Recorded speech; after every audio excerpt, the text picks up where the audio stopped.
Questions कराएं। लिखो What are the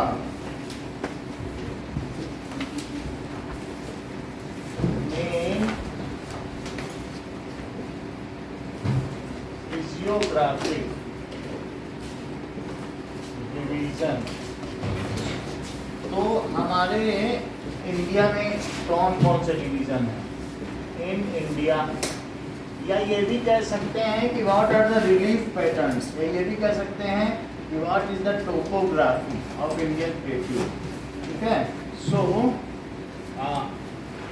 ये भी कहा जा सकता है what are the various relief pattern, ये भी कह सकते हैं रिलीफ पैटर्न, टोपोग्राफी भी कह सकते हैं।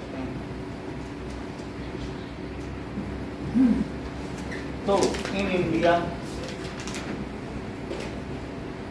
तो भौगोलिक स्थितियां किस प्रकार की हैं, या इंडिया या फिर हम लोग जो है एक पेनिनसुला भी है और हमारे पास एक प्लेट्यू भी है बीच में जो साउथ का है। So it is Himalayan mountains, answer क्या है Himalayan mountains, that is northern plains, northern plains और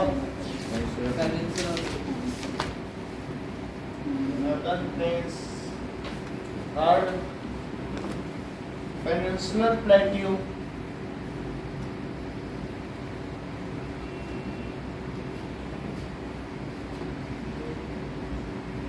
और Indian desert,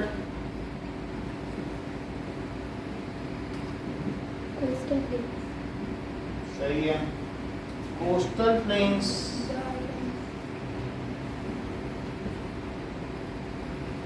and the islands.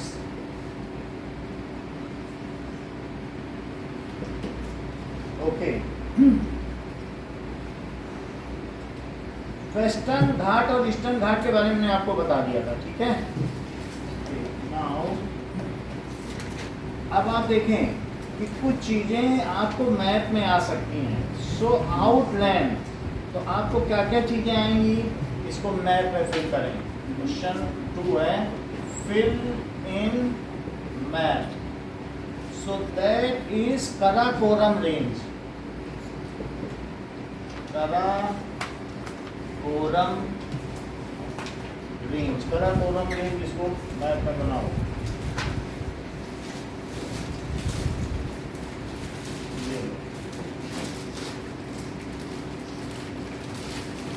बताऊंगा,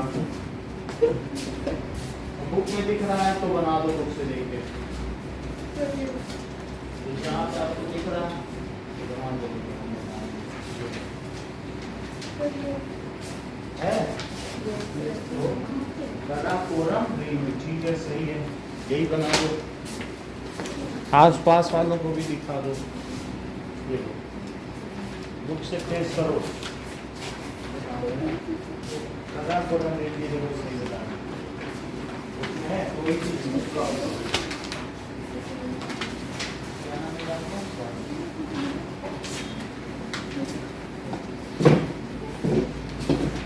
Karakoram range.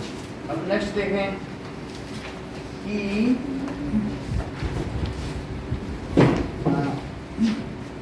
Vindhya range,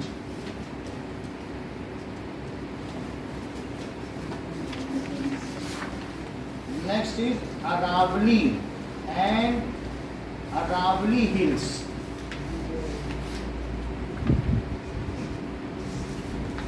Aravali Hills, okay.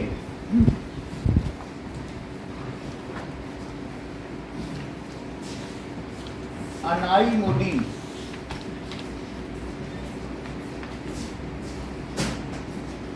Anai Modi, Western Ghat,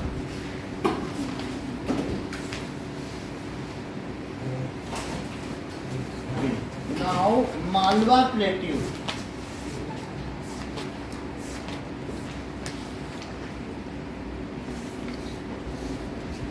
Malwa Plateau,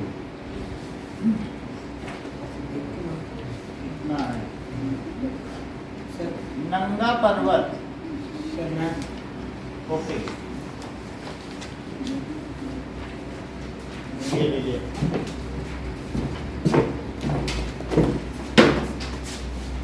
चलो इन सब चीजों को उसमें दिखाएं। और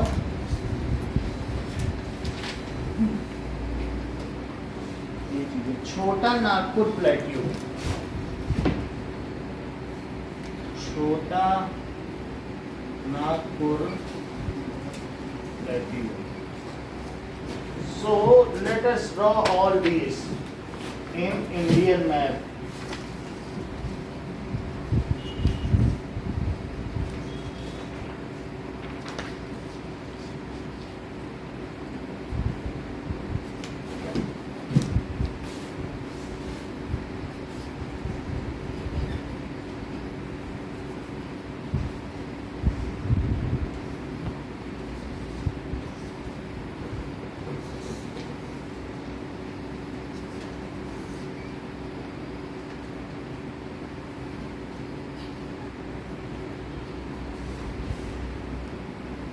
देखिए, तो यहाँ पर सबसे पहले दिखाओ कराकोरम रेंज, ये ए पार्ट है, कराकोरम रेंज। विंध्या रेंज, तो विंध्या रेंज आप दिखाइए, तो इधर पर कहीं पर है विंध्य रेंज, गुजरात के आसपास यहाँ पर, दैट इज बी। और यहाँ पर आपको मालूम है जोधपुर के पास क्या है, अरावली रेंज। अनाईमुडी, अनाईमुडी नीचे यहाँ पर है, तो दैट इज डी, अनाईमुडी। और वेस्टर्न घाट यहाँ दिखा दें, तो that is E. F, Malwa plateau, तो यहाँ पर दिखा दें मालवा प्लेट्यू, तो एफ। छोटा नागपुर प्लेट्यू यहाँ दिखाएं, जी, दैट इज छोटा नागपुर, एच। और नंगा पर्वत यहाँ दिखाएं, उसके ऊपर बर्फ नहीं रहती, तो जी। ये सारी चीजें, ओके।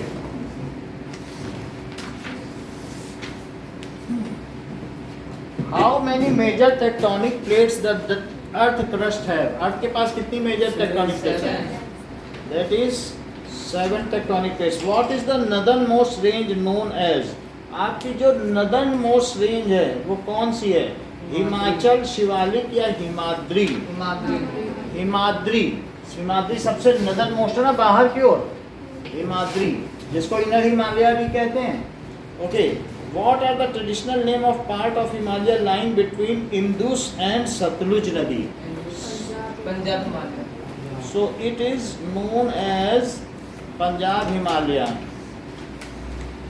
ठीक है, पंजाब हिमालय है, यानी सिंधु नदी और सतलुज का प्रदेश जो है वो पंजाब है। The narrow belt of plain covered with pebbles lying along the foothills, तो जो जहाँ पर बहुत सारे पत्थर पड़े होते हैं, नदियाँ निकलती हैं, तो उसे भाभर कहते हैं। Okay, which region is called the store house of mineral? तो सबसे ज़्यादा मिनरल कहाँ पर हैं? तो दैट इज छोटा नागपुर प्लेट्यू में क्या है? Store house of mineral. यहाँ पे क्या है? Store house of minerals. अब देखो कि जहाँ लेटराइट वो होती है ना मिट्टी, सॉइल, वहीं पर सबसे ज़्यादा मिनरल्स पाए जाते हैं। ये हम लोगों ने कल देख लिया था। अच्छा, ये बताइए कि which is the oldest landmass of Indian subcontinent and was part of Gondwana land?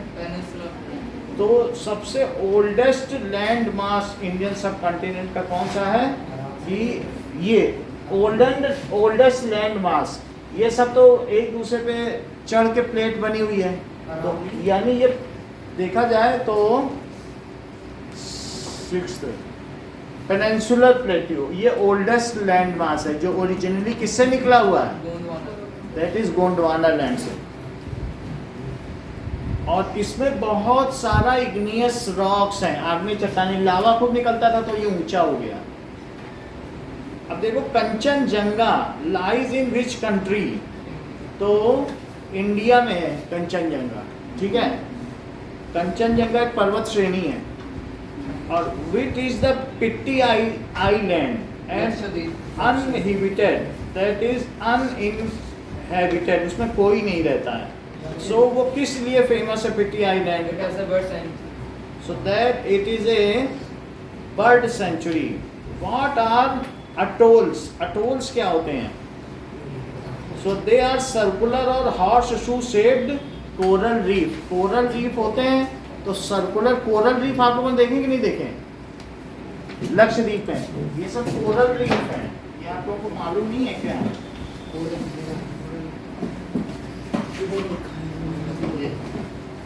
ये कोरल रीफ्स हैं।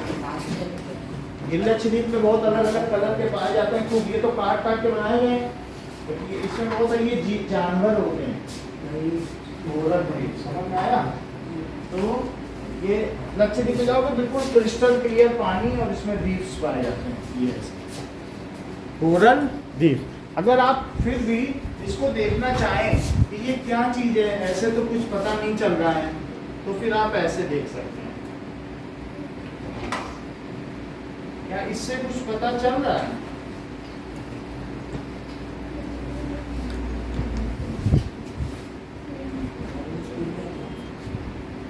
ये देखो, ये चीज है कोरल रीफ, ऐसा समझ में आ गया? तो ये कोरल रीफ है, जैसे शंख पड़े होंगे जमीन के अंदर जैसा दिखेगी, तो इसी का ये हिस्सा वो असली की ये है। समझ में आएगा? ठीक है ना? ओके ना, तो करीब करीब वैसे अपीयर होगा कोरल रीफ। तो अब इन्होंने क्या बताया? ठीक है, बाहर जाके बात कर लो, स्कूल की करनी है तो कोई बात नहीं है, इसको बुला ले जाओ, कॉलर पकड़ के अपना बाहर बात करो, ठीक, कोई बात नहीं। सो व्हाट आर एटोल्स चंदन? तो पूछ रहा कि क्या हुआ सर, ऐसा क्या हो गया?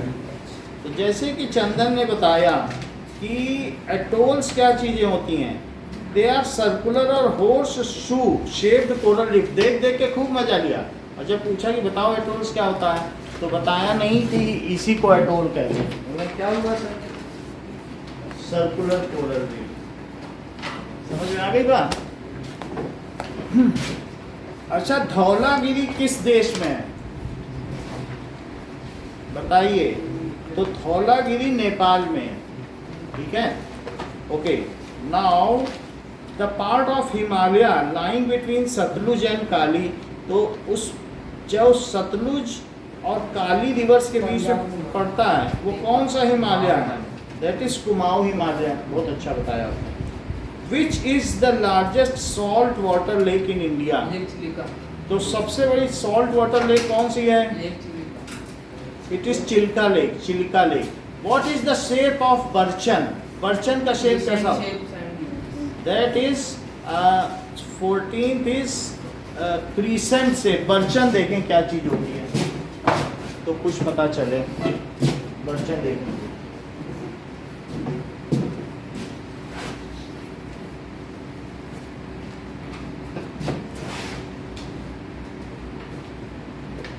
और एक दो चीजें आपको और बतानी है कि जो फोल्डिंग्स होती हैं वो किस किस तरह की होती हैं। देखो,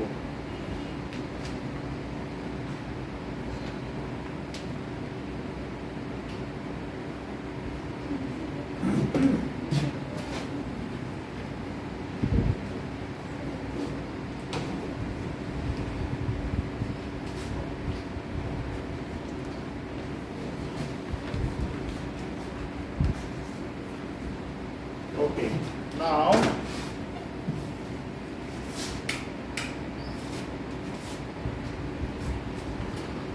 देखो,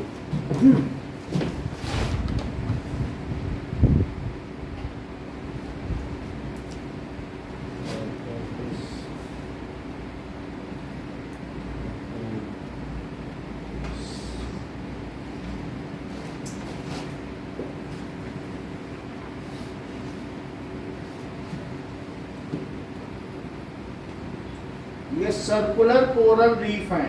तो जहां पर एटोल्स इज फॉर्म, ये देखो ऐसा होगा कि चारों तरफ खूब चमकेगा।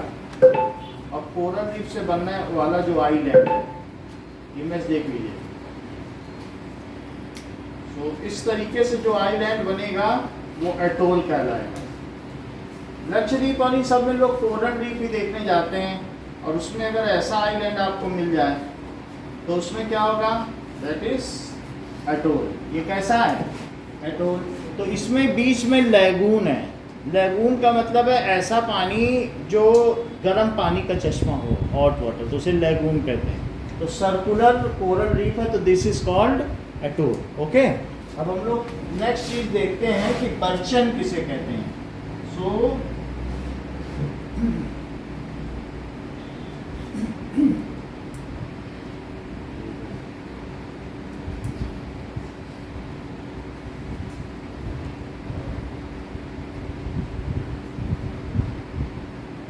Burchens. Let us see. According to Britannica, ये देख Barchan, रहे हो also जो spelled sand Barchan, dunes होंगे fresh उसको sand क्या dunes कहेंगे? produced by the action of wind predominantly from one direction. ये देख One रहे of हैं the आप sand commonest types dunes, of dunes, it occurs in sandy deserts all crescent over and the sand world. dunes, जो सिलवट पड़ जाती है ना सैंड ड्यून में, उनको क्या कहेंगे? बर्चन। ये देखो, ये जैसे बहुत सिलवट पड़ी है तो ये क्या कहलाएगा? बर्चन। तो इसमें लिखा है कि it is the crescent in sand dunes. So great Barrier reef कहाँ पर पाया जाता है? 15th में। तो ग्रेट बैरियर रीफ जरा देख लें। सिल्वर मतलब क्या? सिलवट का मतलब चादर में सिलवट नहीं पड़ जाती है, दैट इज क्रीसेंट। कपड़े में क्रीज होती है, तो वो क्रीज एक अलग से नुकीली चीज, वही तो क्रीज है, उसी से क्रीसेंट है।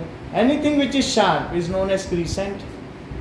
तो अब जरा देखें कि Great Barrier Reef, Great Barrier Reef ये ऑस्ट्रेलिया में है। चलो, According to UNESCO World Heritage Center, the Great Barrier Reef is a site of remarkable variety and beauty on the northeast coast इसकी of इमेजेस Australia. देखिए। It contains the So, world's where is largest found- collection of coral अच्छा, reefs, क्या आपको with यहाँ 400 reefs types दिख of रहे हैं? coral, जैसे मैंने दिखाया। 1,500 species of fish, and 4,000 types of mollusks. तो यहाँ बहुत सारे रीफ हैं उसी तरीके से जो टूटे टूटे हमने दिखाए। तो अब ये ग्रेट बैरियर रीफ क्या चीज़ है? तो यहाँ पर बताया गया है कि what is great Barrier reef. So this is it is found in Australia. Okay, now ये देख लीजिए, Great Barrier Reef, a site of variety and beauty of north east coast of Australia. यहाँ कितने तरीके के कोरल रीफ पाए जाते होंगे, जरा सोचो, 400 रंगों के। सो समुद्र में लोग जाते हैं सिर्फ कोरल रीफ देखने और इकट्ठा करने के लिए, और बहुत सारे मोलस्क जो सीप होते नहीं समुद्र में, सीप, शंख, वो सारे पाए थे मोलस्क आए। जैसे मोलस्क कितने सारे दिख रहे हैं नीचे, तो पूरे मोलस्क यहाँ पाए जाते हैं, एक अलग सा ग्रुप बना हुआ है, तो वैसे मोलस्क पाए जाते हैं जो ढके हुए होते हैं, कैल्सीरस। अब जरा देखें कि which is the only river found in Indian desert. Indian desert Luni नदी बहती है, यहाँ लूनी नदी का पानी आता है, ठीक है। अगली चीज क्या है कि intensive agriculture is done on the type of soil. किस जमीन पर हमें इंटेंसिव एग्रीकल्चर देना पड़ता है? दैट इज खादर। तो हम लोगों ने देखा था ना खादर और भांगर, तो वहाँ एग्रीकल्चर है इंटेंसिव का मतलब बहुत केयरफुली काम करना पड़ेगा, क्योंकि वो दलदली क्षेत्र है, तो वहाँ पानी भरा रहता है, स्वैम्पी मैन मार्शी लैंड है, तो वहाँ का एग्रीकल्चर का एक अलग ही वो होगा, ठीक है कि नहीं, स्वैम्पी एंड मार्शी लैंड। और इंटेंसिव का मतलब है खादर एक नई जमीन भी है। खादर कैसी जमीन है? जिसमें न्यू एलुवियल सॉइल आती है, तो खूब उसमें क्या होगा, घना एग्रीकल्चर होगा। सो जो खादर होगा, अभी हम लोगों ने खादर और भांगर में देखा था कल की, जिसमें नई मिट्टी होती है ग्रीनरी डिपॉजिट है, उसमें खूब सारा न्यूट्रिएंट होगा, तो वहाँ पर कैसा कल्चर होगा, इंटेंसिव। यहाँ की तरह नहीं एक जगह बबूल उग गया तो दूसरी जगह कीकर और बीच में रेत ही रेत है, ऐसा नहीं होगा। तो इंटेंसिव एग्रीकल्चर का मतलब 1 इंच जमीन जहाँ ना बचे। ऐसे एग्रीकल्चर का क्या नाम होता है? जैसे देख लो, इंटेंसिव एग्रीकल्चर, तो वो बहुत According घना to Century एग्रीकल्चर Media, होता है. intensive So that agriculture is generally means the practice of continuously उसको farming on the same area of intensive land, farming है. attempting to ये increase देखो. yields by adding other उसमें खूब inputs. अनाज उत्पन्न होगा. It is intensive agriculture. Black soil इस जो भी पेनिनसुलर प्लेट्यू की है तो वो कहाँ पर पाई जाएगी? Red soil. That is Deccan में. ये सही कह रहे हैं कि डेक्कन ट्रैप में पाई जाएगी ब्लैक सॉइल. तो डेक्कन ट्रैप कहाँ है? इन मैप पे देखो, एक है डेक्कन प्लेट्यू और एक है डेक्कन ट्रैप. पहले तो मतलब समझे, what does it mean by Deccan trap और what is Deccan trap in India. So According to Wikipedia, the Deccan Traps is a large igneous province of west central India. जो इग्नियस रॉक से बना है, इग्नियस रॉक का मतलब है कि जो लावा जम गया है उसको कहते हैं इग्नियस रॉक. तो ये सब इग्नियस रॉक्स हैं, तो इनसे बना हुआ है डेक्कन ट्रैप. अब इसको पढ़ लें तो पता चल जाए, ये सब डेक्कन ट्रैप है. सो लेट अस सी कि व्हाट इज डेक्कन ट्रैप.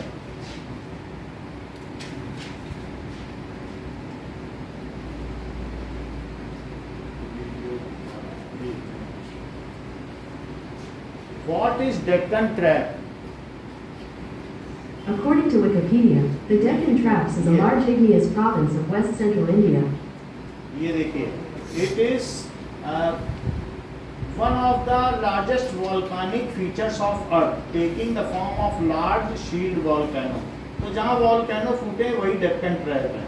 तो ऐसा यहाँ पर दिखाया गया है कि volcano से इरप्ट हुआ है, वो जम गया है, that is Deccan Trap.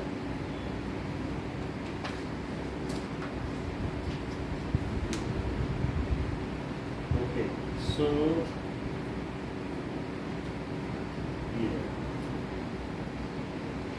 तो Deccan trap, let us see where it is found. ये तो डेक्कन ट्रैप है, तो हम इसको मैप में देख रहे हैं. इग्नियस रॉक से बना है. Okay, now Deccan trap in India map. तो अगर आपसे कोई पूछे कि ये कहाँ पर है, डेक्कन प्लेट्यू में डेक्कन ट्रैप जो इग्नियस रॉक से बना है, तो आपको दिखाई पड़ रहा है ये कहाँ पर है. दिख रहा है ना कि किस एरिया में डेक्कन ट्रैप है. ये देखो, दिस इज डेक्कन ट्रैप. ठीक है, okay. Now Suvana, what is the theory of plate tectonics?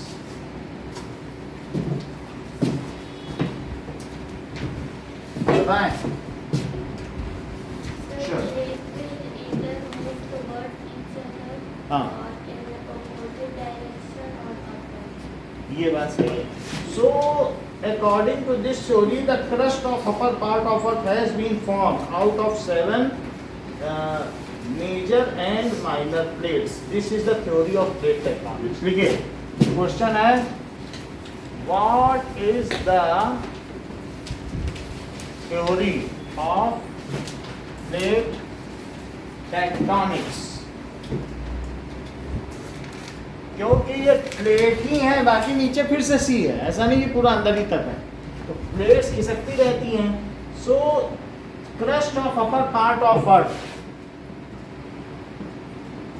Crust of upper part of earth is made of 7 major and few minor tectonic plates. 7 major and some minor tectonic plates.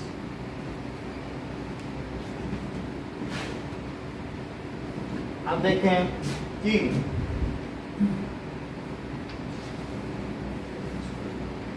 so let us see the converging tectonic plates and diverging tectonic plates.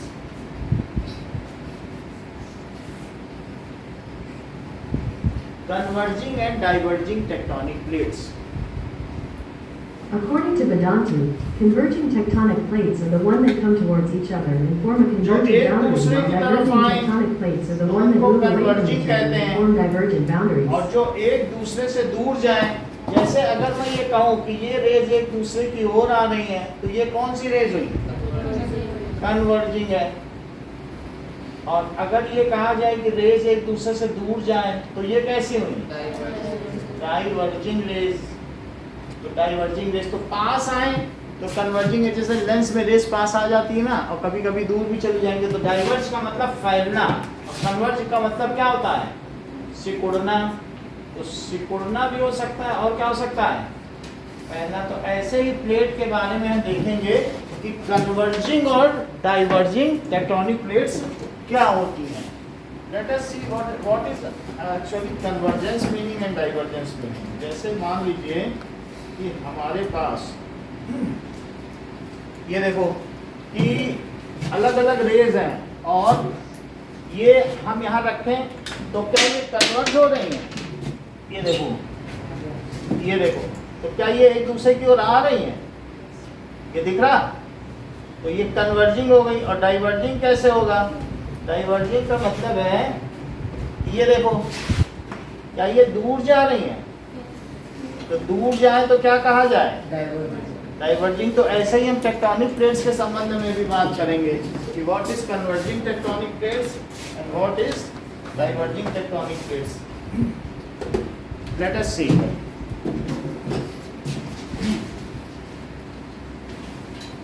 अब यहाँ देखें आप, तो ये दो diagram आपको दिखाए गए हैं। इससे क्या पता चल रहा है कि ये जो पहली वाली है, तो यहाँ पर मान लीजिए अगर ऐसे होगा तो क्या ये सरक जाएंगी, और सरक जाएंगी तो बीच में खाई बनाएगी क्या? ठीक है। और एक दूसरे की ओर आए तो ऐसी स्थिति में क्या होगा बोलो? जैसे मान लो खिसकेंगे तो बीच में रिच बन जाएगा खाई, और एक दूसरे की तरफ आएंगी तो सम टाइम पर उससे गड्ढा बन जाएगा। ट्रेंच नहीं होता जिसमें सैनिक लोग घुस के लड़ाई करते हैं, तो एक नीचे खिसकेगी दूसरी भी आ रही, तो पास आने से क्या हो जाएगा कि कहीं कहीं पर ऐसा भी हो सकता है कि वॉल्केनो इरप्शन भी बन सकती है, कुछ भी हो सकता है। तो यहाँ पर अब हम देखें कन्वर्जेंट कौन सी और डाइवर्जेंट कौन सी है। तो ये पहली वाली देखो, क्या डाइवर्जेंट लिखा है? देखो, तो दूर जाने से डाइवर्जिंग हुई कि नहीं, जो फैले। और जरा ये देखो, पास आए तो क्या हुआ? Converging plate. तो पास आने को ही कन्वर्जिंग कहते हैं। हाँ? ओके। अब जरा देखिए कि एक दो पॉइंट इस पे लिख रहे हैं। मान लीजिए अगर आ जाए तो हम लोग लिख सकते हैं, क्योंकि इसका भी डिफरेंस है। तो what is the difference between converging and diverging tectonic plates?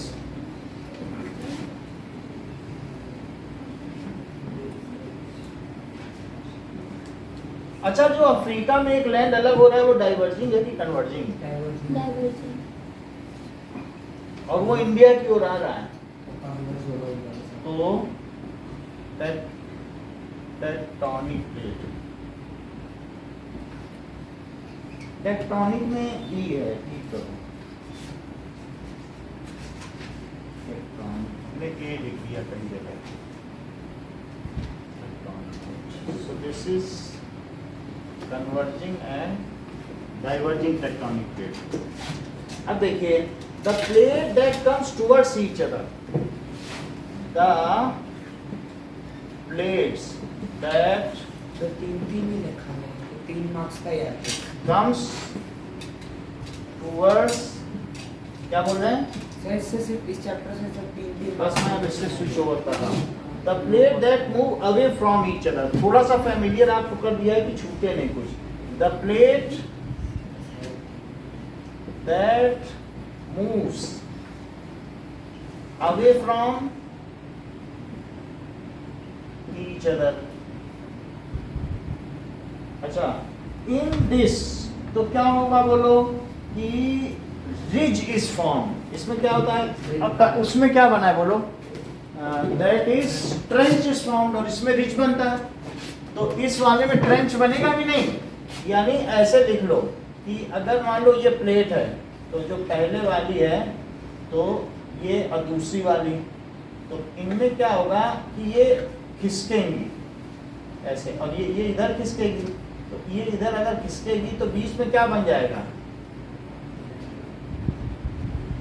ये देखो, तो इनके बीच में क्या बन रहा है बताओ, that is ridge, ridge is form. और अगर पास में आए, इसको ऐसे कर लो, इसको ऐसे कर लो, और इनमें एक दूसरे के पास में आए, तो एक प्लेट नीचे चली जाए और दूसरी उसकी ओर खिसकती जाए, तो फिर क्या हो जाएगा, ठीक है, तो वो दबने लगे, तो यहाँ पर ये क्या बन जाएगा, that is trench is formed. तो यहाँ लिखे ट्रेंच,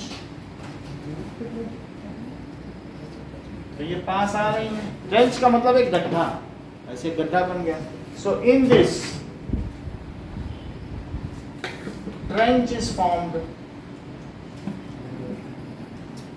और इसमें क्या होगा, in this ridge is formed. Okay, जब ये होता है तो इससे क्या होगा कि दे में कोलाइड विद ईच अदर, और उनके कोलिजन से क्या हो जाएगा बताओ, कोलिजन से वन प्लेट में स्लाइड अंडर ईच अदर। पर कोलिजन होगा तो प्लेट को तो कहीं ना कहीं जाना है, वो नीचे चली जाएगी। दो प्लेट ही तो हैं, दो प्लेट को एक साथ थाली टकराओ तो क्या थाली ऐसे से करने से एक दूसरे के अंदर नहीं चली जाती। सो द प्लेट्स में कोलाइड, द प्लेट्स में कोलाइड एंड में गो अंडर ईच अदर, और इसमें क्या होगा, तो they do not collide, they do not slide, they, ये तो कोलाइड नहीं करेंगी, collide, they do not slide,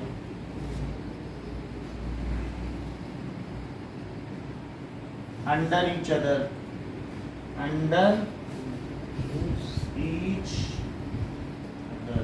कोई थ्री डिफरेंस बताइए हिमालयन रेंज और पेनिनसुलर प्लेट्यू में, Chandan. Sir Himalayan range young है, और सर उसकी एवरेज हाइट्स बड़ी बड़ी, और तीसरा सर चलिए इतना ही काफी था। So let us right what ever Chandan has stated.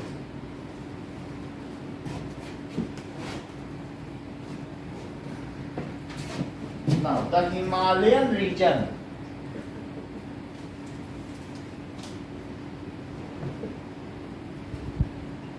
and the peninsular plateau,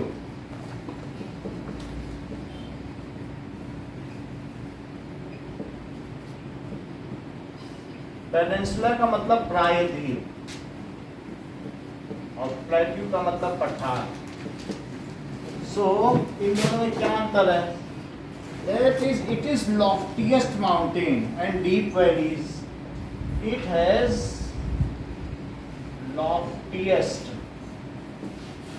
mountain. Divya, क्या पेनिनसुलर प्लेट्यू में भी कुछ माउंटेन है? कौन कौन से? ठीक है, एंड डीप वैली, और गहरी घाटियां हैं। It is broad and shallow valleys and round hills. It has round hills and broad and shallow valleys, broad and shallow, छिछली घाटियां हैं, उनमें स्लोप भी किया जा सकता है। यहाँ तो गिरे तो मरे, तो यहाँ की जो वैली है वो सीधा ऐसे है, और यहाँ पर ये ऐसे ऐसे है, ठीक है ना, अगर कहीं वैली। तो अब जरा देखें, it is found due to collision of Indo-Australian and Eurasian plate. So it is formed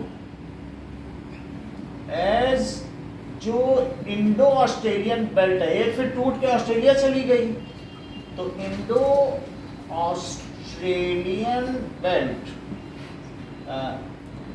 collided with Eurasia, आप लिखते हैं कोलाइडेड विद एशिया, उस समय यूरेशिया ही था, विद यूरोप और एशिया को मिला के क्या कहा जा सकता है, यूरेशिया, यूरेशियन प्लेट से जब ये टकराई। अच्छा, ये कैसा हुई? Breaking and drifting of Gondwana land, तो उनमें एक दूसरे की तरफ सरकने से थोड़े से क्रीसेंट बन गए, सिकुड़न, ड्रिफ्टिंग ऑफ गोंडवाना लैंड। और ये कैसे बना? It is formed by volcanic eruption भी है, बट ये ऐसा लिख रहा है, जो लिख रहा है वही लिख दें। सो इट इज क्योंकि है मोस्टली हम लोगों ने जो देखा है इंडियन की टोपोग्राफी, सब इग्नियस रॉक वही है। तो इग्नियस रॉक का मतलब क्या है कि वहाँ पर जरूर बेसाल्ट की चट्टानें होंगी, इग्नियस रॉक आग्नेय चट्टानें होंगी, और वही सब है ही वहाँ पे, आप देख लो। तो ज़्यादातर तो क्या लिख सकते हैं? इट इज इसकी वजह से है now due to, it is formed due to drifting of, drift का मतलब समझते हो? Push, drifting of Gondwana land. तो बीच में मुड़ गई कोई चीज। अब इसके माउंटेन हाईएस्ट हैं, जबकि इसमें कोई हाई पीक नहीं है। Its mountains are highest in world, और जबकि its peaks are not very high. ये 600 के हैं जबकि 8000 के हैं ऊंचाई। Peaks are not very high. अब देख लें, it is formed in Indo Gangetic plain. ये कहाँ बना? It is formed in Indo Gangetic plain, और जबकि वो डेक्कन प्लेटिंग में बना, ठीक है, plains. It is formed in Deccan plating,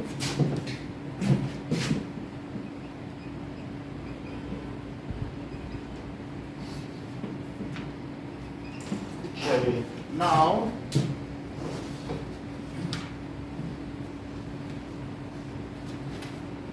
इसके हिल स्टेशन शिमला, मसूरी, दार्जिलिंग है, और इसमें कोई भी हिल स्टेशन नहीं है। इट्स हिल स्टेशन कौन है? आर शिमला, मसूरी एंड दार्जिलिंग, ठीक है। जबकि इसमें क्या है? नो फेमस हिल स्टेशन, बस पहाड़ पहाड़ दिखेंगे जब जाओगे, और कुछ नहीं दिखेगा, ठीक है। It contains few minerals, it is a store house of mineral. जैसे छोटा नागपुर प्लेटू एक स्टोर हाउस ऑफ मिनरल दिखाया गया कि नहीं? So it contains few minerals, क्योंकि ये तो एक क्रिसेंट बन गया बस टकराने से, तो वहाँ मिनरल थोड़ी आ जाएगा। लेकिन जहाँ ज्वालामुखी इरप्शन हुआ हो वॉल्केनो, वहाँ तो बहुत मिनरल हो, अंदर से नीफे, निकिल और फेरस सब निकला हुआ, ठीक है। It contains few minerals, it contains lot of minerals. अब देखो now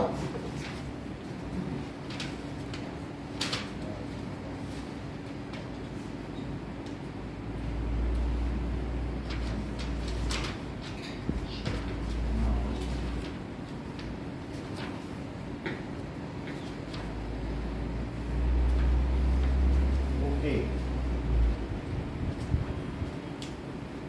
कुछ MCQ बताइए डेमोक्रेसी के। That is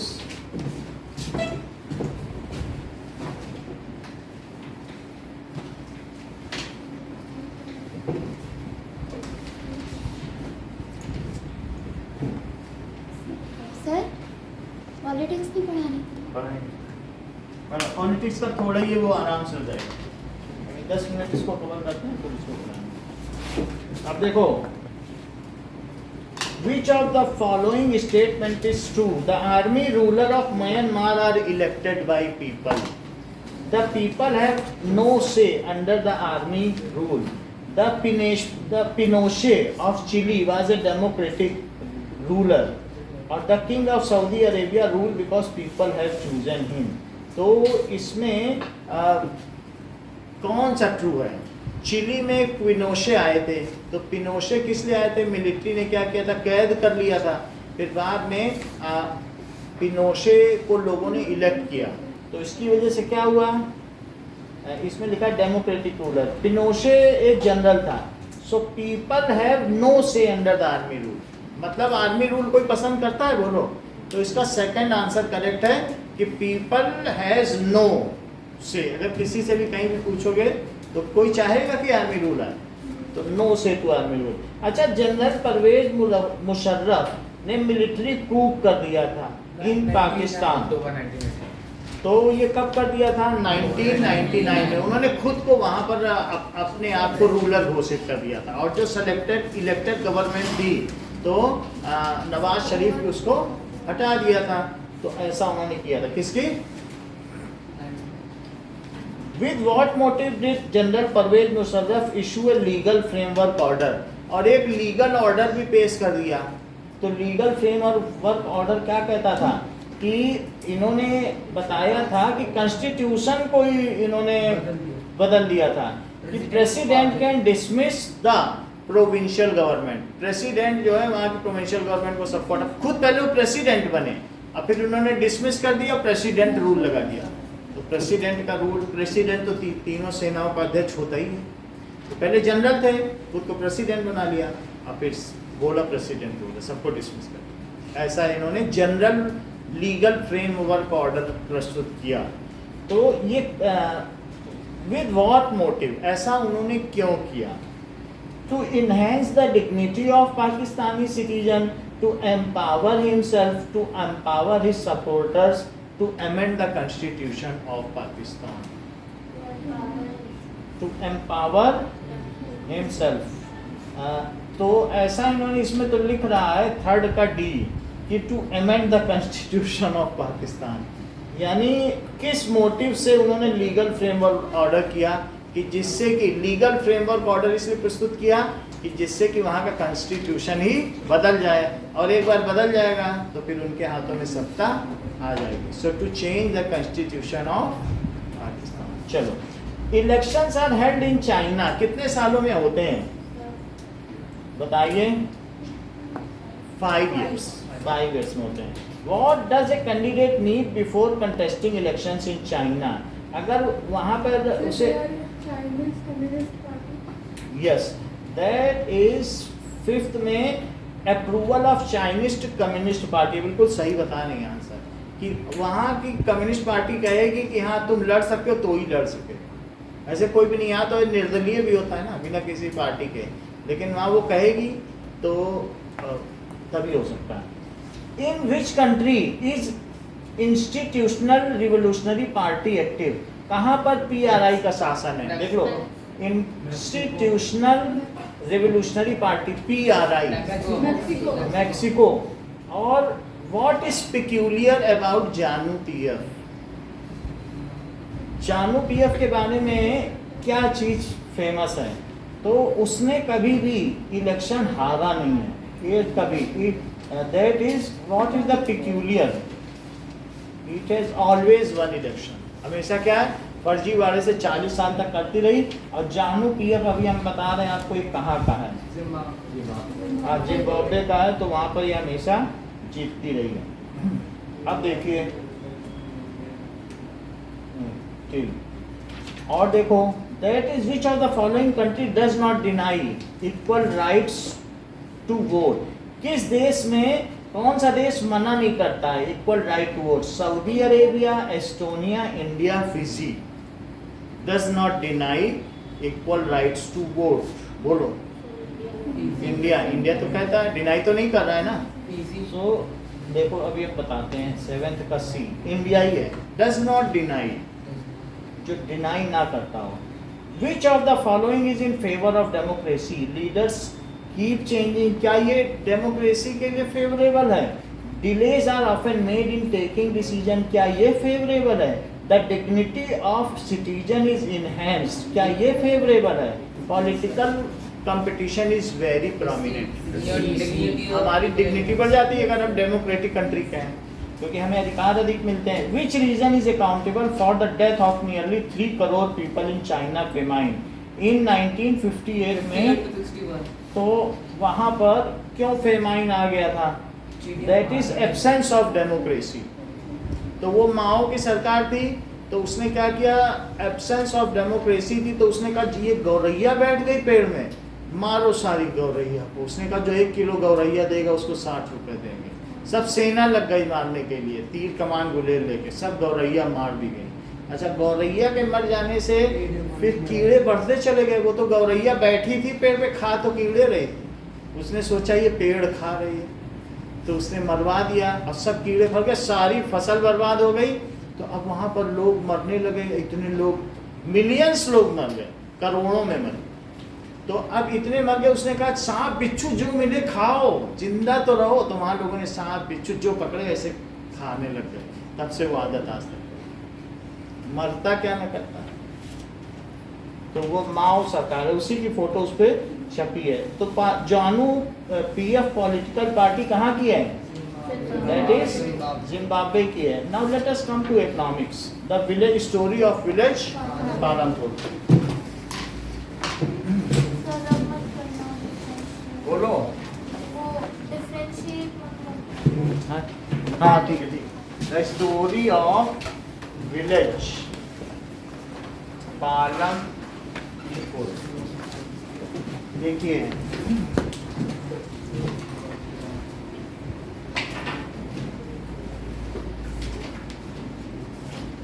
हम आज आपको ग्रुप में जोड़ देंगे। कल आपने नंबर दिया था ना, आज हम आपका नाम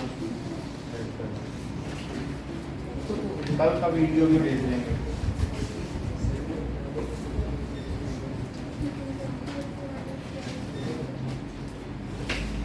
पालमपुर एक हाइपोथेटिकल विलेज है जिसमें तरह तरह के अलग अलग बहुत बड़ी रैंक वाले लोग भी रहते हैं और छोटी रैंक वाले लोग भी रहते हैं।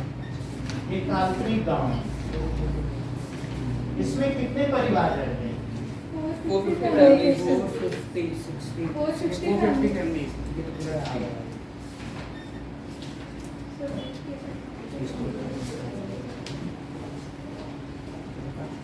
Okay. So it is hypothetical village और it is यहाँ की मेन एक्टिविटी क्या है? फार्मिंग है। इसके अलावा स्मॉल स्केल में डेयरी, ट्रांसपोर्ट और मैन्युफैक्चरिंग का भी काम होता है। पालमपुर अपने नेबरिंग टाउन से और सिटीज से वेल कनेक्टेड है। यहाँ पर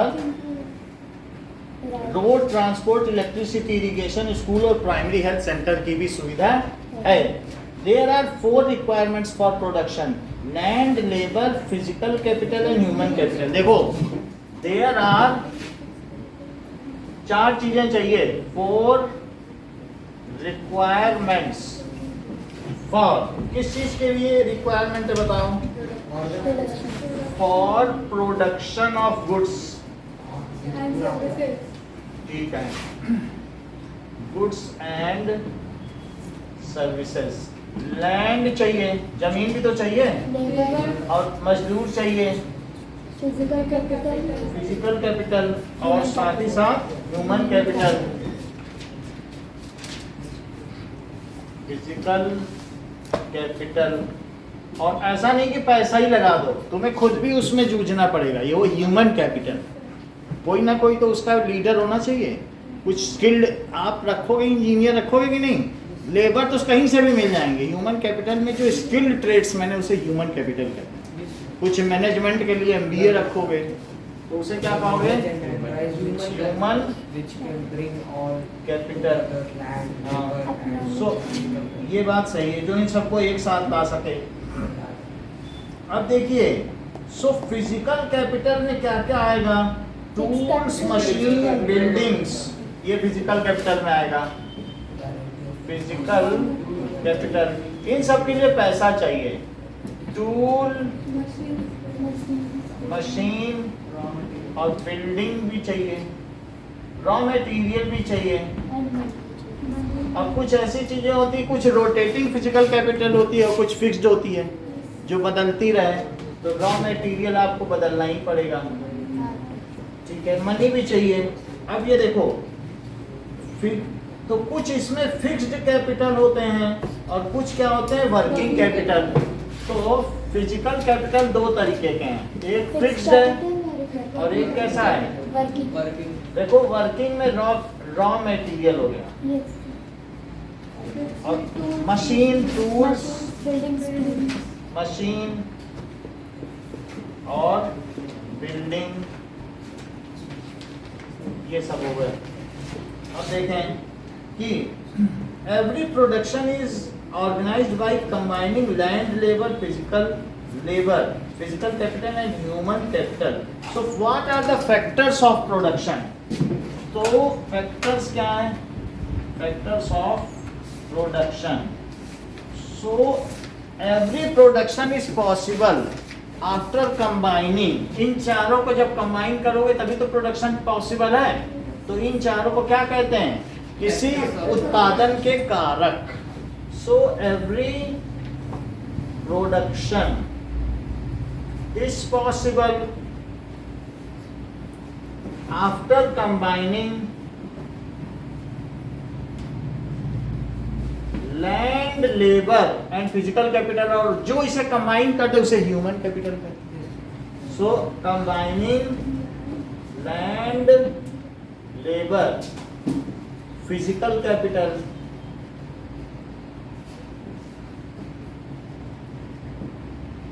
एंड ह्यूमन कैपिटल। वास्तव में ये ट्रायंगल बनता है, जब आप 10th में जाओगे तो देखोगे यहाँ ह्यूमन कैपिटल लिखा जाता है और यहाँ लैंड और यहाँ लेबर। लेबर तो रोज मिल जाएगी आपको बाजार में, और यहाँ क्या है बताओ, फिजिकल कैपिटल। तो जो इन तीनों को कनेक्ट कर दे उसको क्या कहेंगे, ह्यूमन कैपिटल। इस तरीके से सही है। अब देखें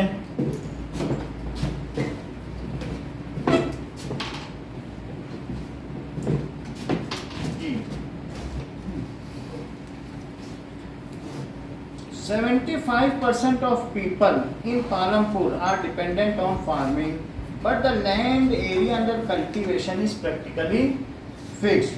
क्योंकि अब अगल बगल जंगल नहीं रह गए हैं, जितनी जिसकी जमीन है उतनी ही है, तो बढ़ा नहीं सकता कोई। तो 75% MCQ में आ सकता है कि 75% ऑफ पीपल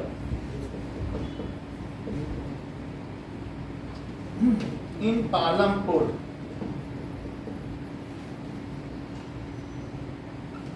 डू फार्मिंग, तो ये फार्मिंग करते हैं। And all land is cultivated in Palampur, ऐसी कोई जमीन नहीं कि जो बंजर हो, इनफर्टाइल हो। सो ड्यूरिंग रेनी सीजन वे क्या करते हैं, all land is cultivable.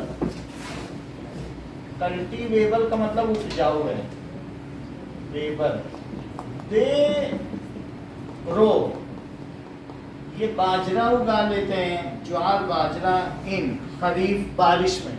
They grow jowar and बाजरा इन खरीफ, मतलब जैसे अप्रैल में, जून से ले लो तो जून से कब तक ले लो, तो आप अप्रैल से ले लें, अप्रैल मई जून जुलाई अगस्त सितंबर अक्टूबर, नवंबर से भी दूसरी, तो सितंबर ले लो। ये खरीफ का सीजन होता है, ये खरीफ सीजन। और रबी में क्या उगाते हैं, in winter season they grow, अक्टूबर और दिसंबर में पोटैटो उगाते हैं। अब देखो सितंबर के बाद क्या हो गया, तो इन्होंने कहा है कि October and December, in October and दिसंबर, अक्टूबर एक महीने सॉइल को छोड़ देते होंगे, दिसंबर, वैसे 3 महीने का ही फोटो पीरियड है, 4 महीने में फसल हो जाती है। दे ग्रो पोटैटो, और इसके बाद फिर ठंडी पड़ने के बाद in winter they grow wheat, rabi की फसल में, इन विंटर दे ग्रो, ठंड चाहिए और कम पानी गेहूं को, they grow rabi crop mainly wheat. इस पे क्वेश्चन आएगा एक, तो आप ये लिख देना व्हीट की क्या वे उगाते हैं, ठीक है। जो रबी की फसल होती तो वो नवंबर से शुरू हो जाएगी, नवंबर से मार्च तक चलेगी, ठंडी ठंडी, लेकिन अब वो लोग 2 महीने उसमें भी निकाल ले रहे हैं, तो 5 ही महीने चाहिए, हो सकता है दिसंबर से आगे तक खींची, है ना, ठंडक थोड़ी चाहिए तो वो मिल जाएगी। अब देखो कि because of well developed irrigation system वो 3 फसलें उगा लेते हैं पालनपुर। सो दे हैव ट्यूबवेल की भी फैसिलिटी होगी, इलेक्ट्रिसिटी तो है, they have well developed irrigation system, वहां सिंचाई की उत्तम व्यवस्था है, इरिगेशन सिस्टम, दे ग्रो 3 क्रॉप्स, एक जिसको ये व्हीट की आपने पोटैटो बताया, इसको जायद की फसल कहते हैं, क्या कहते हैं, rabi kharif zaid. So they grow 3 crops per year.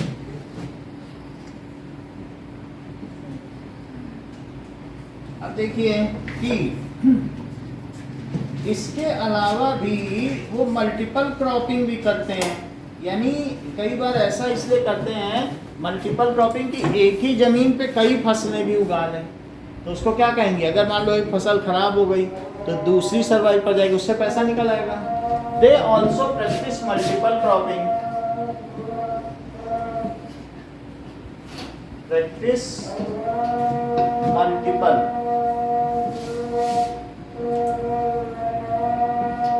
Cropping means grow more than one crop in single piece of field, more than one crop in single piece of field, ऐसा भी करते हैं। इसके अलावा they also use formal modern farming method along with high yielding variety seeds. They also use modern farming method with high yielding variety seeds, जिससे कि उनकी फसल अच्छी हो। तो in mid 1960s, seed used in cultivation was traditional and relatively low quality का रहता था। So till 1960 जो seeds कैसा था, seeds were traditional, कोई हाइब्रिड सीड नहीं थे, लेकिन उसके बाद अभी जो आया है उसमें गेहूं के छोटे पौधों में इतनी मोटी मोटी वो निकलती है जौ, है ना, तो खूब सारा निकल जाता है। Seeds were traditional end of low quality, लेकिन फिर बाद में अब हाई यील्डिंग वैरायटी सीड्स आने लग गए हैं। हमने तो अपने घर में भिंडी लगाई है, तो इतनी बड़ी बड़ी भिंडी आ रही है, हम सोच रहे हैं इसका करें क्या, भिंडी बढ़ती चली जा रही है, हमें लग रहा है पता नहीं बैगन ना बन जाए। हमने सोचा था बहुत अच्छे बीज डालें, लेकिन हमें लग रहा है ये कभी रुकेगी भी कि बढ़ती ही जाएगी। तो अब देखो, ठीक है, अब ये देखिए हाई यील्डिंग वैरायटी सीड में क्या होता है, इसमें बहुत सारा पानी चाहिए और बहुत सारा फर्टिलाइजर भी चाहिए। हाई यील्डिंग वैरायटी को पानी भी ज़्यादा चाहिए और फर्टिलाइजर भी अच्छा चाहिए। Farmer of Punjab, Haryana and Western Uttar Pradesh have first adopted modern farming method. So, Punjab, Haryana, UP first adopted जो ग्रीन रेवोल्यूशन आया है तो वो इसी वजह से आया है। First adopted modern farming method, इनके पास हाई टूल है, एडवांस टूल है, हरित क्रांति आई, और फिर बोलो व्हाइट रेवोल्यूशन, मिल्क का रेवोल्यूशन गुजरात में लाया अमूल। ब्लू रेवोल्यूशन, फिश का रेवोल्यूशन। येलो रेवोल्यूशन, तेल का रेवोल्यूशन, है कि नहीं? येलो किसके लिए आया? Oil. Blue fish, white milk, और ग्रीन हरित क्रांति। ठीक है, तो ये हो गया ये क्रॉप। श्वेत क्रांति, हरित क्रांति, ये पीत क्रांति। अब ब्लू का क्या मतलब हमें मालूम ही नहीं। श्वेत क्रांति, ये श्वेत क्रांति, हरित क्रांति, पीत क्रांति। पीला होता है पीत, अब ब्लू को पता नहीं क्या कहते हैं। नील क्रांति। चलो ठीक है। नाउ इससे क्या हुआ बताइए? Land in is the natural resource. It is necessary in many area. Green revolution is associated with loss of soil fertility due to increased. So as they are using excessive fertilizer, so their जो land है वो अब infertile होती जाती है। They are using manure नहीं use कर रहे हैं, उन्हें ज़्यादा फसलें चाहिए, कई कई जगह 4-4 फसल भी उगाते हैं लालच में। Using excess of fertilizers, so soil is becoming infertile। ठीक है, वो सोचते हैं इसमें छूट मिल रही है फर्टिलाइजर में, यही डालो, आधे पैसे की मिल रही है। So continuous use of groundwater for tube well has reduced the water level below this। लगातार आपको मालूम है कि ग्राउंड वाटर का इस्तेमाल किया जा रहा है भारत में सबसे ज़्यादा, और इससे जो अर्थ है वो 4 डिग्री झुक गई है, और 3 डिग्री झुक जाएगी तो इतनी बारिश आ जाएगी कि बड़े बड़े शहर डूब जाएंगे। भारत में इतना पानी निकाला जा रहा है कि अंदर से हल्की हो गई है। ऐसा पिछले 3 सालों में हुआ है, तो इसलिए मौसम में बदलाव आ रहा है। तो सारे देश बोलना इंडिया तुम ऐसा मत करो, पानी मत निकालो अंदर से, कैसे पियोगे? टिल्ट हो गई है, 4 डिग्री टिल्ट हो गई। पहले हम 23.5 डिग्री बोलते थे ना, ये 27 हो गई। चलो अब देखिए, not only this continuous use of ground water, सिर्फ ऐसा ही नहीं हुआ, कैलिफोर्निया में भी यही काम है। तो 2 जगहों की चीज इसके लिए रिस्पॉन्सिबल, हम और कैलिफोर्निया। सो लैंड इज वहाँ गेहूं बहुत होता है, natural resource and it is necessary for it। continuous of ground water से क्या हो गया बताइए?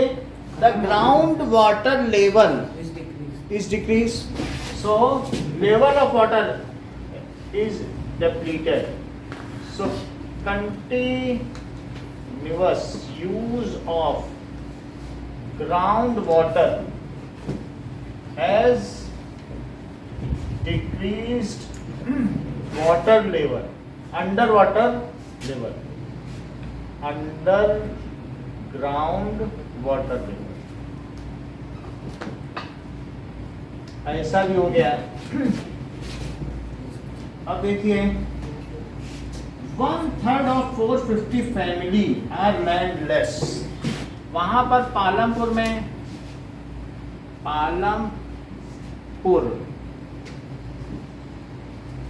has 450 families।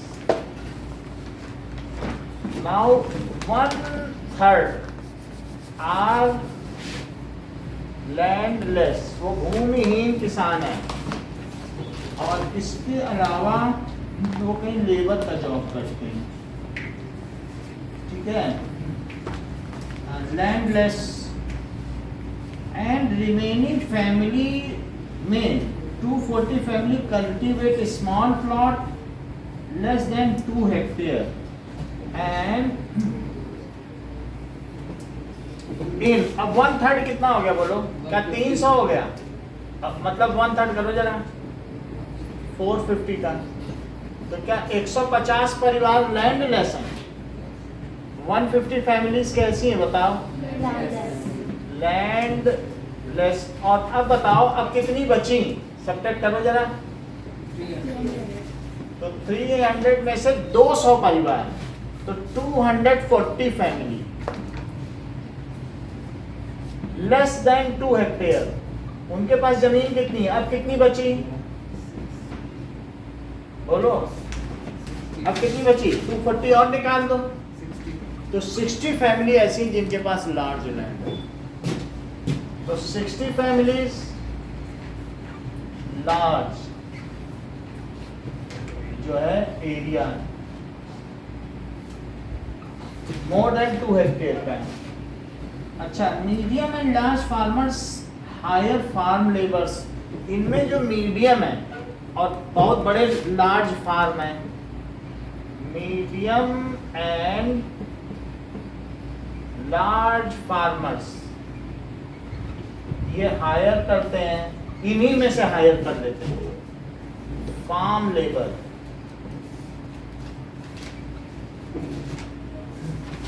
ये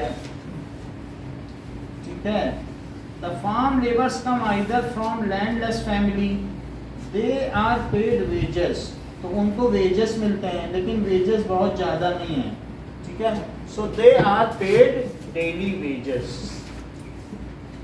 उनको दिहाड़ी मिलती है, डेली वेजेस, दिहाड़ी।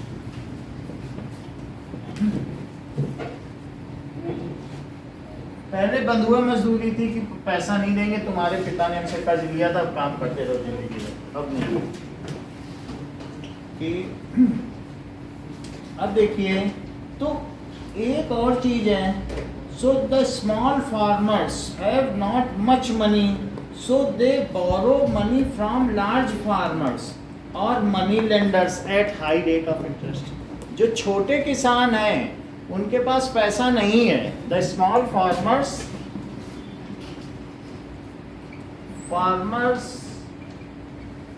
टेक या borrow money from large farmers, या फिर ट्रेडर्स, लार्ज फार्मर्स, सही कह रहे हो, फार्मर्स, ट्रेडर्स, और या फिर money lenders to build up their capital. Lenders at high rate of interest, बहुत महंगे दामों पर पैसा लेते हैं, रेट ऑफ इंटरेस्ट। तो there is a bank nearby, लेकिन वो आ नहीं जाते क्योंकि उनके पास कोई ऐसा कागज दिखाने के लिए नहीं है, तो वो ऐसा करते हैं, ठीक है। Medium and large farmers have their own savings, उनके पास पैसा है, तो स्मॉल वाले पास नहीं है। Medium and large farmers have their own savings, उनकी अपनी सेविंग्स हैं। अच्छा, dairy, small manufacturing, shop keeping and transport are non farming activities. कुछ लोग जिनके अपने काम नहीं है वो डेयरी है, पशुपालन करते हैं। इसके अलावा स्मॉल मैन्युफैक्चरिंग, दिया सलाई बनाते हैं, small match box manufacturing, transport भी करते हैं, ठीक है, ऑटो चलाते हैं, और shop keeping are non-farming activities, non-farming activities, तो ये भी वहाँ पर होती हैं।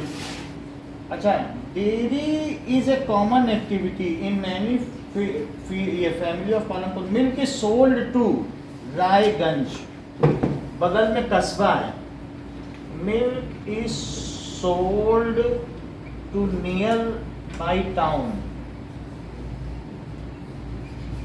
रायगंज, ठीक है। Shop keeping is manufacturing involves very simple production method and done on a small scale. They are carried out mostly at home. Shopkeeping is associated with Palampur. Shopkeeper buy various goods from wholesale market. वो अगल बगल से चाय, चीनी, दूध ये सब ला के बेचते हैं। Transport is fast growing. in Palampur. There are variety of vehicles on road connecting Palampur to Raiganj. तो उसके आसपास का कस्बा क्या है? रायगंज. अब देखिए कि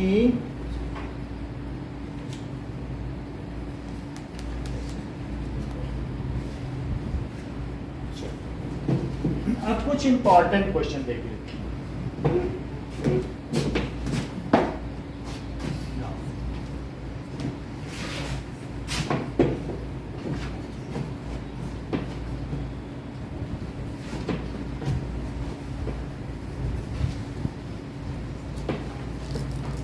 कल परसों किस चीज का टेस्ट है? तो how did spread of electricity help farmers in Palampur? Spread of electricity helped farmers of Palampur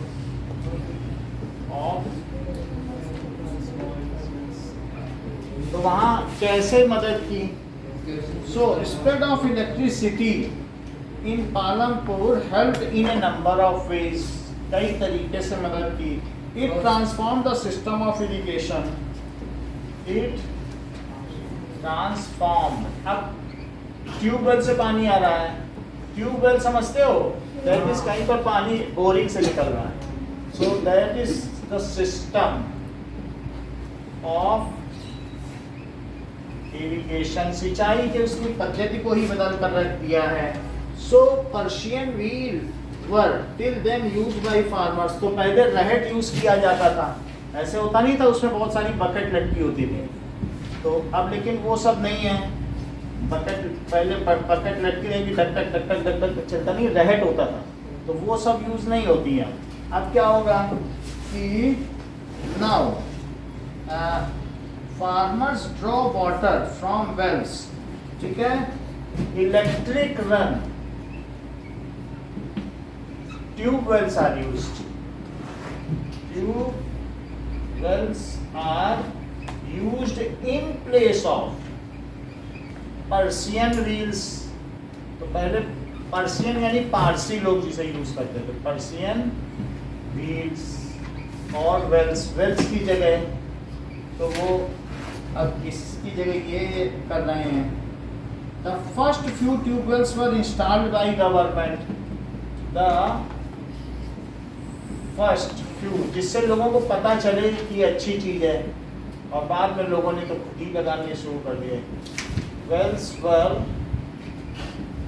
installed by government.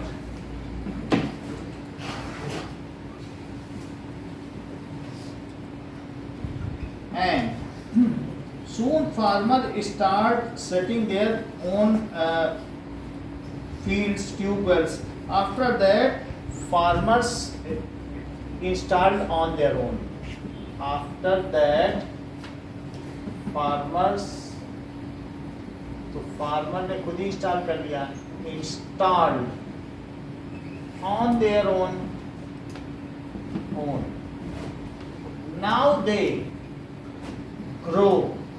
वो उगाते हैं. ग्रो भी कर सकते हो या कल्टीवेट. फसल को उगाना या सारे प्रोसेस को एक साथ मिला के क्या कहते हैं? Cultivate 3 crops per year. तो वो सालाना 3 फसलें उगाते हैं. Why it is important to increase the area under irrigation? Why is it important? वहाँ तो जमीन बढ़ नहीं सकती है, लेकिन फिर भी क्यों महत्वपूर्ण है? To increase area under. अभी हमने इंटेंसिव फार्मिंग आपको दिखाई दे रहा है. एक चित्र आपको मालूम है कैलिफोर्निया में जितनी जमीन में हम जो उगाते हैं उसका 5 गुना वो उगा लेते हैं. हम लोग अभी बहुत पिछड़े हैं. हम जितने में उगा रहे हैं अभी इसमें 5 गुना फसल हो सकती है, लेकिन हम उगा नहीं पा रहे हैं. Under irrigation. और एक छोटी जमीन में जिसको एक आदमी देख सकता है तो उसको 5-5 भाई देख रहे हैं. काम करने के लिए है भी नहीं, तो जिस भाई की शादी होनी होती है उसी को आगे खड़ा कर दिया जाता है हल लेके. उसकी शादी जाती, तुम किनारे हटो, दूसरे को आगे खड़ा के यही देखता ये जमीन, इसकी शादी करो, फिर तीसरे को आगे, उसी जमीन में पांचों की शादी। जैसे एक दुकान हो घर में और उसी को बैठा दो जिसको लड़की वाले देखने आ रहे हैं, तो दुकान चलाता है ऐसा। मतलब क्या है, जिसको कहते हैं अंडर एम्प्लॉयमेंट। दिखने में तो सब एम्प्लॉयज लग रहे हैं लेकिन है नहीं एम्प्लॉय। उसी में एक दिन तुम पानी डाल रहा हो, एक दिन हम पानी डाल रहे हैं, एक दिन वो पानी डाल रहा है, ऐसे चल रहा है। सो क्यों इरिगेशन के लिए जरूरी है? Yes, it is important to increase the area under irrigation. Yes, it is important to increase the area under irrigation. तो हम ऐसा अगर करेंगे, in order to enable farmers to cope up with vagaries of mountains, so it enables farmers to cope up with the uncertainty of mountain. तो मान लो कहीं पर बारिश की वजह से फसल खराब भी हो सकती है, तो उस कम भी हो सकती है, तो हम इरिगेशन का मतलब है सिंचाई के खुद के मेथड, उसको कहते हैं इरिगेशन। तो आप ये नहीं कि काले मेघा पानी दे, वो नहीं, तो वैसा नहीं। It enables farmers to cope up with uncertainty of monsoon. Monsoon तो कभी आ जाएगा, फसल खराब भी कर देता है। सो during the rainy season they could be able to use agricultural land to produce various crops. So not only this, तो यही चीज है। अब देखो, हम लोगों ने पूछा है कंस्ट्रक्ट, तो जब आपसे कहा जाए construct a table to show what is the distribution of land, तो मोर देन 2 हेक्टेयर लिख देना। लार्ज एरिया ना लिख के क्या लिख दो? More than 2 hectare. और अगर आपसे कहा जाए कि construct a table for distribution of land, तो यही लिखना, construct a table for distribution of land in Palampur. तो इतना ही लिखना, ये भी मत लिखना, सिर्फ ये है, ये इम्पोर्टेंट क्वेश्चन है। अच्छा, एक और चीज है, ये पूछा गया है कि वेजेस के लिए कुछ अपडेट है आपके पास? The wages of farm labour less than minimum wages. Why wages for farm labour is less than minimum wages, जो सरकार ने निर्धारित किया है उससे लेस है। कंपटीशन ज़्यादा है, ज़्यादा लोग काम करने वाले हैं, तो लोग कह रहे हैं हमें इतना ही दे दो, हम कर देंगे मिनिमम वेजेस, लेकिन उससे तो उनका खर्च नहीं चलेगा ना, और मालिक को फायदा हो जाएगा। तो minimum wages for farm labours, अब इसमें तो 60 रुपीज़ लिखा है, लेकिन मुझे लगता है 300 हो गया होगा। नई बुक में कुछ लिखा है 300 लिखा है। सो देखो, minimum wages set by government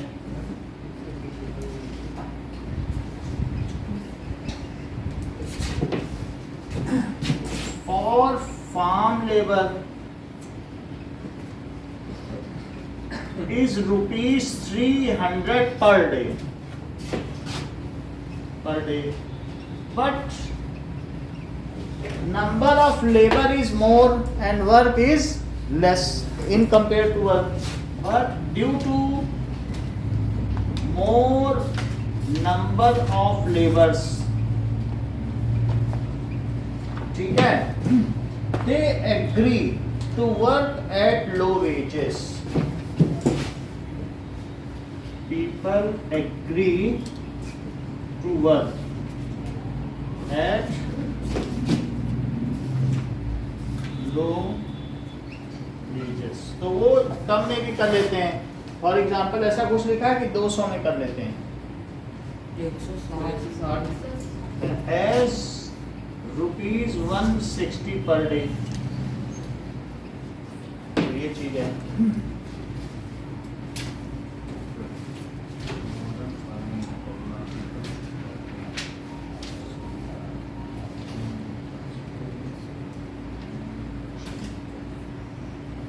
इतना ही रखो, बाकी देख लेना। फिक्स्ड कैपिटल वर्किंग कैपिटल में डिफरेंस आएगा, आता है आप लोगों को? Yes, sir. ये डिफरेंस देख लीजिएगा। थ्री डिफरेंस आते हैं? Yes. नहीं, 3 डिफरेंस लिखवा देता हूँ, ये इम्पोर्टेंट क्वेश्चन है। फिक्स्ड कैपिटल और वर्किंग कैपिटल का डिफरेंस 2 मिनट का काम है। लिखो, फिक्स्ड कैपिटल, वर्किंग कैपिटल। सो फिक्स्ड कैपिटल क्या है? Tool, machines and buildings. Tools, machines and building used for manufacturing।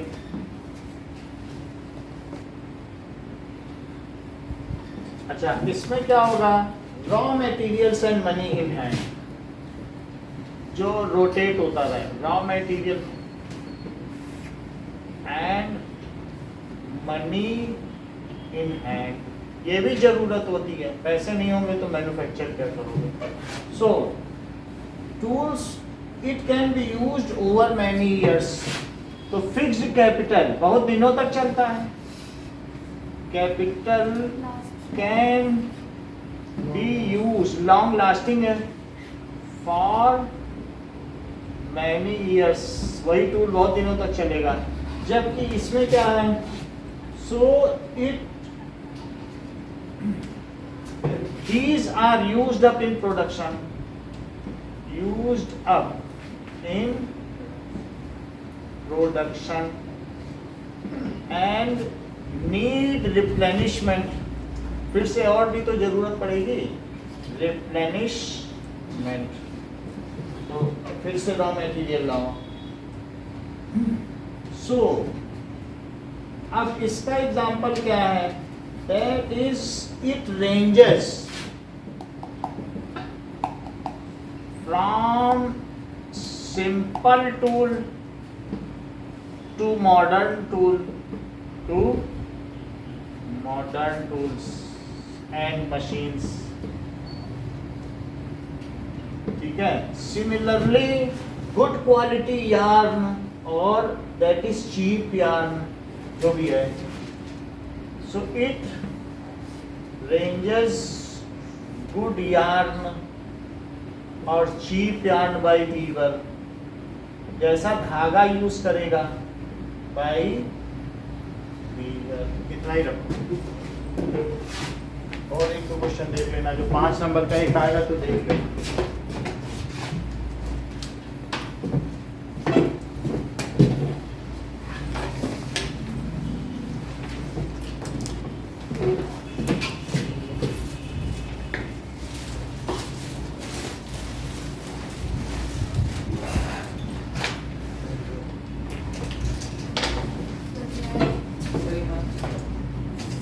ये तो रख लो, इसका कोई नहीं, इसको तो मैंने बताया।